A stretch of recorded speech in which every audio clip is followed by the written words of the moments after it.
Welcome to another video from Gweilo 60. How convenient is China? Well, let's start in the morning.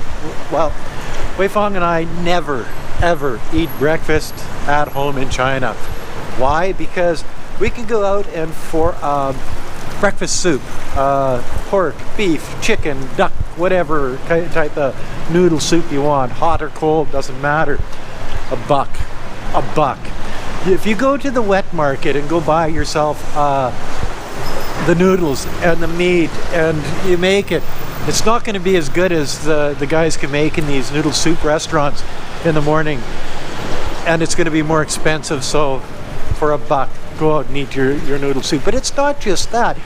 You can go out and have baozi. It's like a bun with meat or whatever in the middle. There's lots of different types. Mantou, it's like a steam bun. You can do like eggs and soya. You can do deep fried, sort of like a pastry and soya. You can do dim sum on the street, where you can go get egg rolls here and you can go get shrimp rolls over there, and all of these things. Exactly, a buck or a $1.50 Canadian.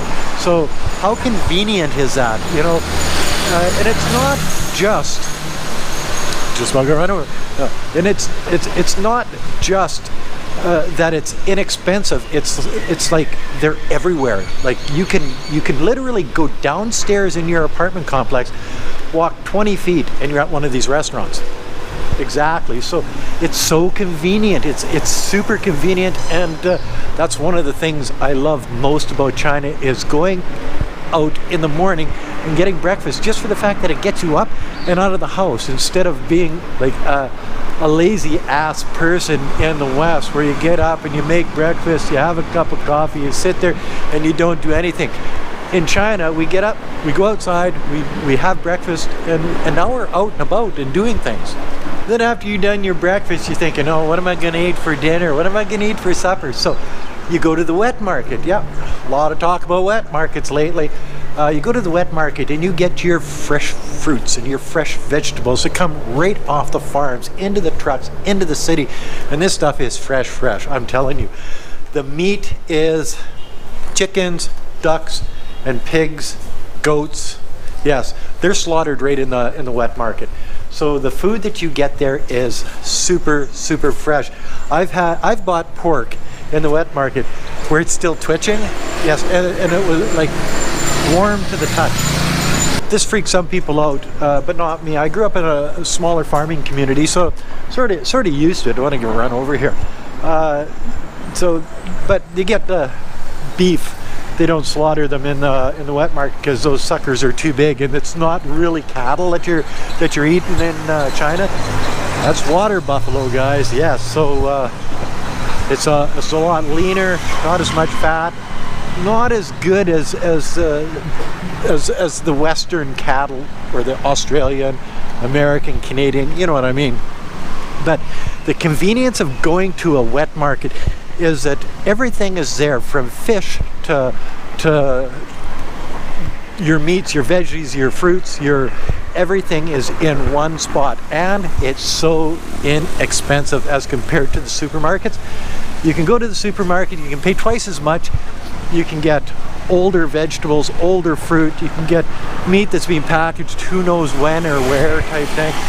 In the wet markets, you know, everything's fresh, and it's so convenient. Yes, how convenient is China? So you get into, you've had your breakfast, you've gone to the wet market. Now you're thinking about supper. Am I gonna cook at home, or am I gonna eat out? Well, everybody that watches my videos knows that Wei Fong and I like to eat out at lots of different places, from barbecue to hot pot, you name it. But you see, the thing is that dollar amount is a convenience too, and there's so many restaurants. It doesn't matter what you want tonight. You don't even have to pick what you're going to go out to eat, because when you get there, you'll just figure it out. And there's so many restaurants. All you can eat Brazilian barbecues for 100 RMB, 20 bucks. All you can eat, but all you can drink too.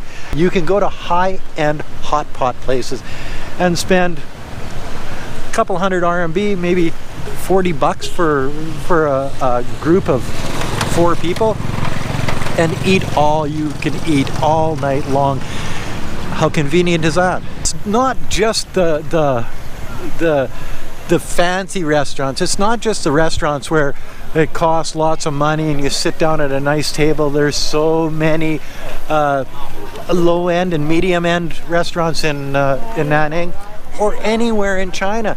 It's the same everywhere. I can go across the street on Hojilu, sit down, eat rice, veggies, and meat for 20 RMB, less than $4. I can go downtown and eat hot pot. I can eat barbecue. I can eat food off the street. I can eat lots of different things. 20 RMB, 20 RMB, and 20 RMB. You got it. So there's all that, and it's not that you have to go downtown. It's not that you have to go anywhere other than down the street or even down into your apartment complex, because you walk downstairs, there's a restaurant. You walk around the corner, there's a restaurant. You walk to the next block, there's another 5 restaurants. It's one of those things that it's just so convenient. There's so many restaurants. There's so many places to eat. There's such a variety that it just makes it so much easier to be in China. In the Western world, you got to drive to the restaurant. You got to sometimes make a reservation. You got to tip them. It's going to cost you $50 to $100 every time you go out. It's like, that's an inconvenience as far as I'm concerned. How convenient is China? Pretty damn convenient. Convenience has a lot to do with being able to get around, not just the city, but the country, or even internationally. Okay, so I'm in Nanning, China, my hometown in Guangxi province. Love the place. Oh, we got a little go-kart thing going on over here. Check this shit out. Hey.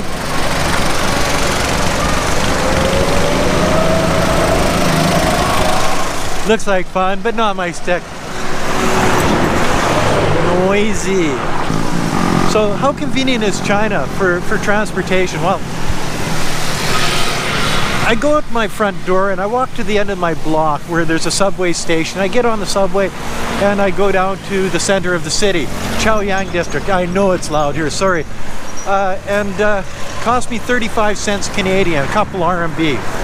And then I'm in the middle of Nanning City. We have 3 out of the 7 subways already built in Nanning, so the subway doesn't go everywhere. What do? Well, you jump on a bus, 2 RMB, another 35 cents to go anywhere in the city. Yeah, I know, it's different than the West, isn't it? But, oh, and then there's the e-bike. We've got a couple of e-bikes, so if we don't want to jump on a bus, we don't want to jump on a subway, what do? We jump on an e-bike and away we go. Don't need a helmet, don't need a license. How convenient. You know what I mean? Okay, so I want to leave the city. I want to go to, say, Beijing, Shanghai, Guangzhou, Chongqing, wherever. High-speed train. Sure, high-speed train from Nanning to Guangzhou, about 250 RMB. What's that in Canadian dollars? 50 bucks. 50 bucks. It used to be a 14-hour bus ride to Guangzhou, or you could take an airplane. But you got to go to the Nanning airport, which is half an hour out of town. Cost you about 100 RMB. You know, then you end up at the Guangzhou airport. You got to get back into town. Another 100 RMB. You know, so it's inconvenient to go to the airport rather than taking a high-speed train. All right, so you want to go to a rural community, say Bobai or Yulin, for instance. All right, well, check it out. You jump on a bus, they leave every half an hour from Nanning to every different little area around. You know, you're not going to take a bus 16 hours one way, you're going to fly. But if it's 2 or 3 hours out of the city, a bus, and it costs pocket change. I think it was 80 RMB to go three and a half hours to Bobai the last time we did it. 80 RMB. What's that in Canadian dollars? 12, 13 bucks. You know what I mean? So it's just cheap and convenient. How convenient is China? So you want to take a plane. You don't want to take the high-speed train. You jump on an airplane and you head for, say, Shanghai, which we do on a regular basis. You go to the airport, you jump on a plane to Shanghai, it's going to cost you 800 RMB, 150 bucks ish Canadian to fly, and it's about a 3-hour flight. What's that going to cost you in Canada? See, the cost of living is a convenience as far as I'm concerned also. So, oh, and going to international places. International. Wei Feng and I went to Kuala Lumpur in Malaysia here not too long ago. 100 bucks. No, 80 bucks flight from Canadian. From Nanning City to Kuala Lumpur. When we went to Bangkok, it cost us about 200 bucks. I don't know why it's more expensive to go to Bangkok than Kuala Lumpur.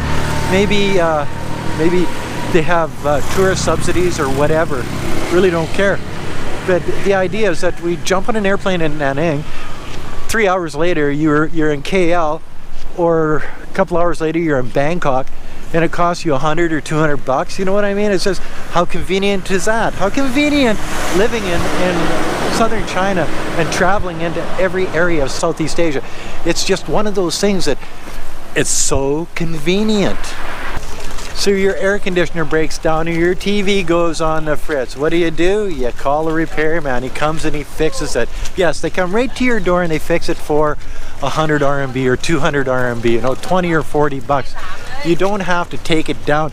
If it's on warranty, you don't have to drop it off at some store that you bought it at and then wait for 6 weeks or 2 months or never get it back again. The company that you bought it from has repair people in your city that will come to your place of residence and fix your TV or your air conditioner. And if it's not on warranty, you just find somebody on the street that comes and fixes these things. How convenient is it? Because, you know, appliances go down. People in China don't go and buy, if your TV screws up, they don't go buy a new TV. They call a repairman to come and fix it. If your air conditioner goes down, they call a repairman to come fix it. I've even seen them with like a blender. Well, this blender's not working. Call a repairman to come and fix it. It's that convenient in China. It's not like the Western world. It's different. Okay, here's a big one. You're not feeling good and you want to go see a doctor. You show up at the hospital and you pay 3 RMB to see a doctor. Yeah, 3 RMB. Yeah, I know. It's one of those things. So within a half an hour, you're sitting in front of a doctor, a specialist that specializes in exactly what you think is wrong with you. And if you need an MRI, for instance, that's I think it's like 400 RMB. Wei Feng's done that. Her mom has done that in China. And chances are you're going to have it the same day. And if you go in the morning, chances are you're going to have it in the same morning.